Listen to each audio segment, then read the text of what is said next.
সান্ত্বনাতে আমাদের চাকরি ফিরবে না। আপনারা কি পদক্ষেপ নিচ্ছেন আমাদের জন্য, কোন জায়গা থেকে পদক্ষেপ? আচ্ছা বলুন তো, বিহার থেকে দুজন এমপি তারা চিঠি লিখলেন, রাহুল গান্ধী তিনি অন্য জায়গাকে মানে বিরোধী দলনেতা হোক, কিন্তু তিনি তো আমাদের ওয়েস্ট বেঙ্গলের নয়, তিনিও লিখলেন রাষ্ট্রপতিকে। আচ্ছা আমাদের রাজ্যের রাজ্য সরকারের পক্ষের এমপিরা বা আমাদের বিরোধী পক্ষের যারা এমপিরা তারা কি এই বিষয়ে কোনো লিগালি সাউন্ড করেছেন? করেননি। বলছেন যে এই ওরা দুর্নীতি করেছে, তাহলে আমরা কেন দায়ী নেব? ওরা বলে কি এটা করেছে। আজও বিকাশবাবু তো এখনো বলছে, এই দেখুন আরও চরিত্র স্পষ্ট হোক সবার, আমরা দেখবো, আরও দেখবো, প্রত্যেকে আমাদের চোখের মধ্যে আছে, তো চোখের সামনে আছে।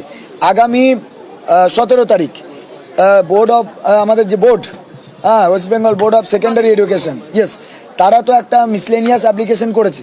সেই মিসলেনিয়াস অ্যাপ্লিকেশনে তারা ফার্দার প্রসেস শুরু করার আগে পর্যন্ত স্কুলগুলো যাতে চালানো যায় ঠিক মতো, সেই চালানো যাতে ঠিকঠাক যায় বা কিছু, তার জন্য তারা একটা মিসলেনিয়াস অ্যাপ্লিকেশন করেছে। তার বিপক্ষের লয়াররাও তো থাকবে সেখানে, যারা আজকে আমাদের বলছে না তোমাদের সঙ্গে অন্যায় হয়েছে, তো তারা পরের দিন কোন স্ট্যান্ড নিচ্ছে তার উপরেও তো আমাদের বিশ্লেষণ হবে, আসলে সেটা সান্ত্বনা নাকি সত্যি করে থাকা। এটা কিন্তু আপনাদের সামনে সবার সামনে বললাম। যেহেতু বোর্ড অফ সেকেন্ডারি এডুকেশন এটা দিয়েছে, তাতে করে তারা বলেছে যে যারা যোগ্য, তাই যোগ্য শিক্ষক শিক্ষিকারা যাতে যতদিন না রিভিউ, মানে ওরা রিভিউটা বলছে না, যতদিন না প্রসেস শুরু করা যায়। লাস্ট প্রশ্ন হচ্ছে যে এই যে 22 লক্ষ ওএমআর বলছে প্রকাশ করবে, আপনাদের কথা দিয়েছেন, কিন্তু ওএমআর তো 1 বছর পর নষ্ট করে দেওয়া হয়েছে, সেই ওএমআর কি করে প্রকাশ করবে? না, এটা তো হার্ড কপি তো নষ্ট করা হয়েছে, এটা তো হার্ড কপি নয়, এটা সফট কপি। মিরর ইমেজ যেটা ভাই সিবিআই এর কাছ থেকে উদ্ধার হার্ড ডিস্ক যেগুলো সিবিআই উদ্ধার করেছে, সেই কপিগুলো তো আছে। আপনাদের যখন টাইম দিচ্ছে যে এই রবিবারের মধ্যে বা পরে সোমবার অ্যাকচুয়ালি ওএমআর প্রকাশ করা হবে আইনি আলোচনার মাধ্যমে, তাহলে কি আপনারা এই মুহূর্তে কিন্তু পথে থাকবেন? পথে তো আমরা আছি ম্যাডাম, পথেই আছি, পথেই থাকবো, পথে থেকে সমাধান বেরিয়ে আসবে। কিছুটা হলো স্বস্তি পেয়েছেন? স্বস্তি ম্যাডাম তখনই পাবো যখন হচ্ছে আমাদের দাবি দাবাগুলো বাস্তবায়িত হবে। এখন তো শুধু আবেদন করা হয়েছে মাত্র, এখন তো আবেদন করা হয়েছে আমাদের দাবি। 22 লক্ষ মিরর ইমেজ যেটা সিবিআই এর দপ্তরে আছে, সেটার জন্য কি রাজ্য সরকার সিবিআই এর সঙ্গে যোগাযোগ করবে বলছে? সিবিআই জমা দিয়েছে, সিবিআই এসএসসি কে বিরোধ দিয়েছে, সেটা এসএসসির কাছে আছে। এসএসসি তো সুপ্রিম কোর্টে ক্লিয়ারলি বলছে যে ওদের কাছে কোনো ডিজিটাল কপি নেই। সেটা আপনারা একটু আমি বলছি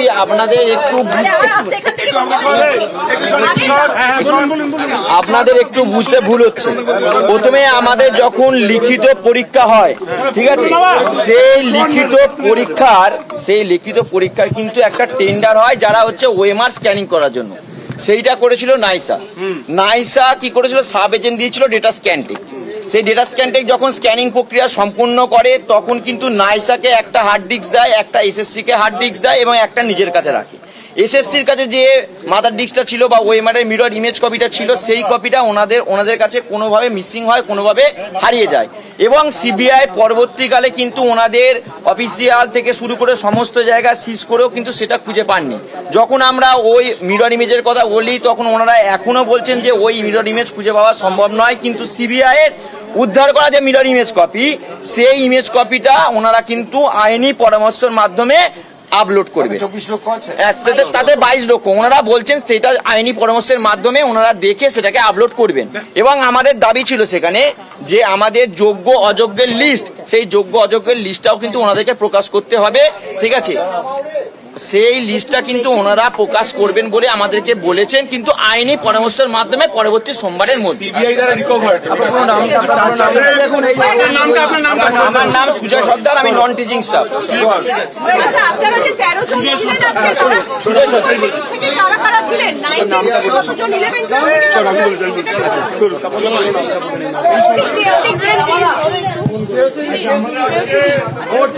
আমরা আজকে মোট ভেতরে 13 জন গেছিলাম, তো ওর মধ্যে অশিক্ষকও ছিলেন, শিক্ষকও ছিলেন, দুজন শিক্ষাকর্মী আর শিক্ষক ছিলেন। আর যা যা আলোচনা হয়েছে তা সবাই আপনাদেরকে সব কিছু বলা হলো। তো এখন এছাড়া এখন আমরা কিছু বলতে পারছি না।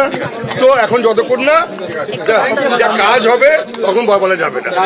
আর তোমার নাম স্বপন বিশ্বাস।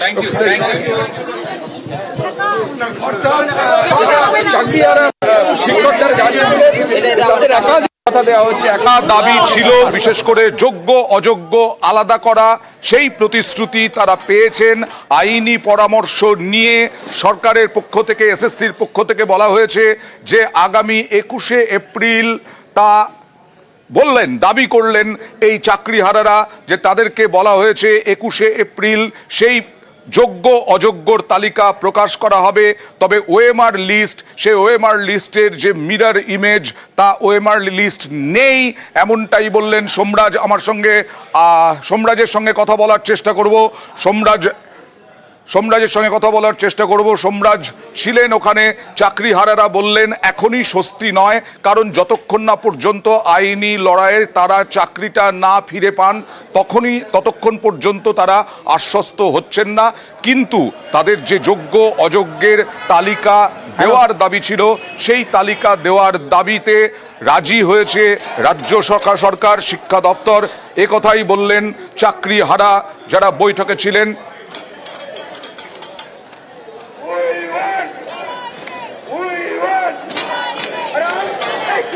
আর এদিকে কসবায় বহিরাগতরাও আক্রমণ করেছেন, বহিরাগতরাও তাণ্ডব চালিয়েছেন, এরকমটাই হামলা চালিয়েছেন। বহিরাগতরাও ছিলেন চাকরিহারাদের সঙ্গে, এরকমটাই বললেন পুলিশ কমিশনার অজয় ভার্মা, মনোজ ভার্মা। চাঞ্চল্যকর দাবি মনোজ ভার্মার। বহিরাগতদের চিহ্নিতও করা হয়েছে, এরকমটাই মনোজ ভার্মা বললেন। টিচারের সঙ্গে বাইরের লোক এসছে, এটা তো আমরা ওখানে যখন পৌঁছেছে কিছু লোক, তখন আমরা কনফার্ম হয়েছি দ্যাট বাইরের লোকও আছে। And during investigation we are sure outsiders were present. আমরা তদন্তে আমরা আইডেন্টিফাই করেছি, but because the case is under investigation we are not revealing the identity. কলকাতার বিক্ষোভে শিক্ষকদের আচরণের প্রশ্ন, আত্মরক্ষা ও সরকারি সম্পত্তি বাঁচাতেই বল প্রয়োগের দাবি মনোজ ভার্মার। প্রথম তো হচ্ছে it was a teachers program, nobody expects টিচাররা পুলিশকে মারবে, এটা কারো এক্সপেকটেশন ছিল না, তবু মারা হয়েছে। যে অফিসারের এগেইনস্ট অ্যালিগেশন বলা হচ্ছে ওর ইনজারি গ্রয়েন এরিয়াতে আছে, চেস্টে আছে, ওর কানের উপর চড় মারা হয়েছে, ইয়ার ড্রাম যদি ওর ইনজারি হতো তাহলে কে দায়ী থাকতো? পুলিশের এগেইনস্ট অনেক কিছু বলা হচ্ছে, মানে বিভিন্ন রকম অ্যাডজেক্টিভ দিয়ে মানে বলা হচ্ছে, গুন্ডা আছে, demon ache, demonized, brutalized, but so far not even a single word has been said against the persons who have caused injury to the police persons. And because I am heading the police, this is not acceptable ki police ke keu injury korbe tarpore police kono action nebe na.